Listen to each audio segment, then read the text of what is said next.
नमस्कार, honest astrologer में आपका स्वागत है। और आज मैं जिस बारे में बात करने वाला हूं वो आपके पोल के अनुसार आप लोगों ने टाई करवाया, एक अच्छे करियर और एक अच्छी पर्सनैलिटी, ये दो टॉपिक्स के बीच में मैं दोनों पे बात करूंगा। लेकिन आज जो मैं बात करना चाहता हूं वो मैं करियर पे करना चाहता हूं, बिकॉज पर्सनैलिटी हम 40 की उम्र में भी बदल सकते हैं। लेकिन करियर अगर एक गलत कदम उठ जाए इस राह में तो पूरी लाइफ खराब हो सकती है। आज जो मैं दो बातों पे बोलना चाहता हूँ, मुझे पूरा यकीन है मुझे दोनों तरफ से अच्छा बुरा दोनों सुनने को मिलेगा, बच्चों से भी और पेरेंट्स से भी, क्योंकि मैं उनके दो फेवरेट चीज़ों पे आज क्रिटिसाइज करने वाला हूँ। क्षमा चाहूँगा एडवांस में अगर किसी को कोई बात बुरी लगे तो, लेकिन यकीन मानिए 80% लोगों को इससे फ़ायदा ही होगा। इनफैक्ट शायद 90% लोगों को इससे फ़ायदा होगा। ये दो डिल्यूजन हैं जिन्होंने इस देश में सबसे ज़्यादा लोगों की ज़िंदगियां खराब की हैं। पहली चीज़ है सरकारी नौकरी। दुनिया में सबसे गंदे एडिक्शन है हीरोइन, सरकारी नौकरी की तैयारी। जो एक बार इसमें घुस गया उसका निकलना बड़ा मुश्किल है। प्रॉब्लम क्या होता है, ये जो सपना है ये अक्सर पेरेंट्स का होता है, खासतौर पर यूपी, बिहार, बंगाल जो बेल्ट है जहाँ गवर्नमेंट जॉब्स ही होते थे और कुछ होता नहीं था एकदम। इनमें आप किसी भी बच्चे को उठा के पूछो क्या बनना, साहब आईएएस बनना। एक ये इंडियन मेंटेलिटी की आईआईटी, आईएम, आईएएस, ये भगवान है बिल्कुल। पेरेंट्स जो 50s और 60s में पैदा हुए उन्होंने अपनी जवानी में एक लगभग कम्युनिस्ट सा रेजिम देखा हिंदुस्तान में, जहाँ हर एक चीज़ नेशनलाइज थी और प्राइवेट ऑप्शंस कुछ थे नहीं, बिजनेस ऑप्शंस कुछ थे नहीं, 90% इनकम टैक्स था। उनको ये लगता है कि आज भी वही है साहब। हमारी जवानी हमारे दिमागों में थोड़ा फिक्स रहती है कि साहब पढ़ लिख के अच्छी नौकरी हो सके तो सरकारी नौकरी। हालात बहुत बदल गए हैं। पहले लाखों के हिसाब से सरकारी नौकरी निकलती थी, अब हजारों के हिसाब से निकलती है। तब देश का पॉपुलेशन शायद 70-80 करोड़ था, अब ये उसका डबल से ऊपर हो चुका है। एक आम बच्चे के लिए गवर्नमेंट जॉब लेना लगभग इम्पॉसिबल हो गया है। आप उसको 18-20 साल की उम्र में कोचिंग में धकेल दो, उस पर अपनी ज़मीनें बेच के पैसा लगा दो।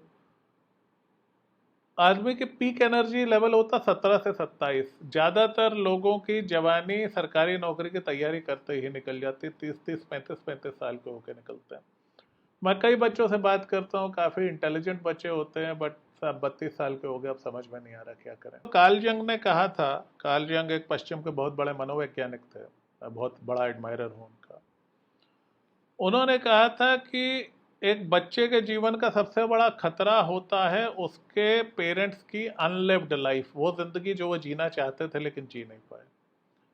तो आज के जो पेरेंट्स हैं जो 1950-60s में बॉर्न थे, उनकी जिंदगी का एक ही सपना था सरकारी नौकरी, एंड ऑफ कोर्स ज़्यादातर की नहीं लगी, तो उनमें ये फ्रस्ट्रेशन है। और एक हिंदुस्तान में ये मेरा बच्चा मेरे सपने साकार करेगा। अरे भाई, आपके सपने क्यों साकार करेगा? वो अपने साकार करेगा, आप अपने सपने खुद साकार करो। कड़वी बात है लेकिन फैक्ट है। हमने पेरेंट्स को भगवान बना दिया, नहीं है भगवान। मैं फादर भी हूँ, मैं सन भी हूँ, मैं कोई भगवान नहीं हूँ, मैं एक आम इंसान हूँ, मैं भी गलतियाँ करता हूँ। और मुझे कोई हक नहीं कि मैं अपने सपने अपने बच्चों पे थोपता रहूँ। बच्चों पे आऊँगा मैं, बुरा मत मानिएगा, अभी उनका भी डिस्कशन होगा। लेकिन एक बच्चे का पेरेंट्स पे इतना कंट्रोल नहीं होता जितना पेरेंट्स का बच्चे पे होता है। तो सालों साल हम उनको झोंक देते हैं सरकारी नौकरी की तैयारी की भट्टी में। 1 या 2 साल कीजिए, इसके अलावा मत कीजिए। उसके बाद आपको अपने बच्चे को लेकर के रियलिस्टिक होना। अगर आपका बच्चा अपनी क्लास में 10वें रैंक से नीचे आता था, कोई चांस नहीं है वो गवर्नमेंट जॉब का एग्जाम क्रैक कर ले, क्योंकि वो जो टॉप 5 थे वो भी लगे हुए हैं उसमें, और जिले के टॉप 5 लगे हुए हैं, राज्य के टॉप 5 लगे हुए हैं। तो अगर आपका बच्चा ब्रिलियंट नहीं है और आप इसी उम्मीद में जमीनें बेच रहे हो, गहने बेच रहे हो, किसी दिन ये कहीं बाबू लग जाएगा, बैड आइडिया। उसकी बजाय वो पैसे से उसको कोई काम धंधा शुरू करवा दो, कोई ढंग की उसको पढ़ाई करवा दो जो उसके काम आए। अपने बच्चों पे सरकारी नौकरी का प्रेशर मत डालें और उनकी तैयारी के लिए इतना हैरास उनको ना करें। ये ना हो कि 35 साल का जवान जो है वो हार जाए ज़िंदगी से और आपके घर में बैठ के वीडियो गेम खेलता रहे।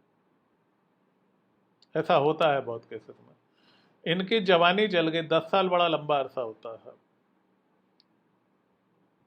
22 से 32 के बीच में आदमी खत्म हो जाता है, उसका करियर या ऊपर चला जाता है या नीचे चला जाता है। लेकिन करियर के लिए सबसे अहम साल होते हैं। अगर यही साल में उसने कुछ किया ही नहीं, वो बैठ के कलम ही घिसता रहा, तो उसको आगे कुछ होना मुश्किल है। फिर आप कहेंगे साहब शादी नहीं हो रही, दूसरी नौकरी नहीं लग रही। मैं एचआर में रहा हूँ, 20 में आपकी हायरिंग यूँ होती है एंट्री लेवल पे, 30, 32, 35 के बाद में आपको एंट्री लेवल पे कोई लेगा नहीं। अपर लेवल का आपके पास में ना क्वालिफिकेशन है ना एक्सपीरियंस है। आपने क्या किया, आपने सिर्फ एक एग्जाम की तैयारी करी है जिसमें कि 800-900 पोस्ट होती हैं और तकरीबन 8 से 10 लाख आदमी अप्लाई करता है। आप मैथमेटिक्स लगा लीजिए, क्या चांसेस है। 1 साल मैक्सिमम 2 साल, उसके बाद उसको वापस बुला लीजिए। बच्चा 20 में जाएगा, 22 में आ जाएगा, कोई नुकसान नहीं है। 24 तक आ जाए, कोई नुकसान नहीं। 25 के बाद तक उसको तैयारी ना करवाएं, ना उसकी शादी हो पाएगी, ना उसकी नौकरी लग पाएगी, ना उसका करियर शुरू हो जाएगा। तो रियलिस्टिक रहें इस बारे में। आप नहीं कर पाए जब चीज़ें बहुत आसान थी, अब इस टाइम में इतना भयानक कंपटीशन और इतनी छोटी सी जॉब्स में वो बेचारा कहाँ से करेगा। बी फेयर टू है। मैं तो गवर्नमेंट से रिक्वेस्ट करूंगा कि साहब 1 या 2 अटेम्प्ट दो आप सबको, ताकि उनके ज़िंदगी के बाकी के साल बच सकें। 10 लाख में 900 तो पेपर में छप जाते हैं, इंटरव्यू आ जाते हैं, मोटिवेशनल कोच बन जाते हैं वो। जो बाकी के 9,99,000 बच गए, उनका क्या, उनकी कोई बात नहीं करता। They are the reality. So इस पागलपन को रोकिए, या कम से कम इसको 1 या 2 अटेम्प्ट पे बस कर दीजिए। मेरी हाथ जोड़ के आप लोगों से रिक्वेस्ट है। अब आते हैं बच्चों पे। आजकल के बच्चों का फेवरेट टाइम पास क्या है? Foreign education. इंडिया में कॉलेजेस नहीं है क्या? हर चीज़ के हैं, मेडिसिन से लेकर के, इंजीनियरिंग से लेकर के, मैनेजमेंट से लेकर के, हर चीज़ के। आपको फॉरेन क्यों जाना है? आप क्या कर रहे हो? आप अपने माँ बाप का बुढ़ापा दांव पे लगा रहे हो, उनको 50 लाख 1 करोड़ के लोन के नीचे कर रहे हो, और आप एक यूजलेस से डिग्री करने जा रहे हो। आप हार्वर्ड या एमआईटी जाने वाला बंदा सोचता नहीं है। आप कोई थकी मांदी यूनिवर्सिटी में कोर्स करने जा रहे हो। ज्यादातर बच्चे वहां पे जाके कुछ नहीं कर पाते, डिग्री उनको मिल जाती है और उसके बाद फिर प्रॉब्लम शुरू होता है। अब मैंने अक्सर क्या देखा, ये बच्चे वापस आ जाते हैं क्योंकि इनको नौकरी चाहिए होती, शहनशाही वो मिलती नहीं। सो ये वहां पे जाके कहते हैं कि साहब वहां तो रेसिज्म हुआ, हमें नौकरी नहीं मिली, ये वो। और इंडिया में तो हम काम कर नहीं सकते because I am foreign educated. अरे भैया, फॉरेन ही घूमना था, 2-3 लाख में घूम आते आप। क्यों अपने पेरेंट्स का बुढ़ापा अपने बैंक के पास में गिरवी रख दिया? घर गिरवी रखने, जमीनें गिरवी रखने बहुत आसान है यार, बनाने बड़ा मुश्किल है। सो अगर आप कोई ऐसे जीनियस नहीं हो, चलो आईआईटी में नहीं हुआ, एनआईटी निकाल लो। वो भी नहीं हुआ तो कोई ठीक ठाक से इंजीनियरिंग कॉलेज में कर लो, 2-5 लाख में हो जाएगी। आपको 50 लाख फूक के कनाडा क्यों जाना सर? इतनी अच्छी यूनिवर्सिटी होगी तो आपको सोचना नहीं पड़ेगा। और अगर यूनिवर्सिटी खराब है तो जाने का कोई लाभ नहीं है। अमेरिका में college enrolment year on year 25 से 40% तक गिर रहा है, लोग नहीं ले रहे वहां की डिग्रीज। और पूरे वेस्ट में मोरलेस यही हाल है। आपको अगर पढ़ाई में इंटरेस्ट नहीं है, कोई काम धंधा शुरू कर लो, कोई छोटा मोटा जॉब ले लो। अपने पेरेंट्स को, अगर अपने पेरेंट्स को आप सपोर्ट नहीं कर सकते, कम से कम उनका बुढ़ापा गिरवी मत रखो। इस लायक रहो कि भले से ठीक ठाक सी नौकरी, छोटा मोटा बिजनेस, कुछ भी करो जो आपको खुशी दे, 2 पैसे दे, आपको कर्जों के नीचे नहीं ला दे।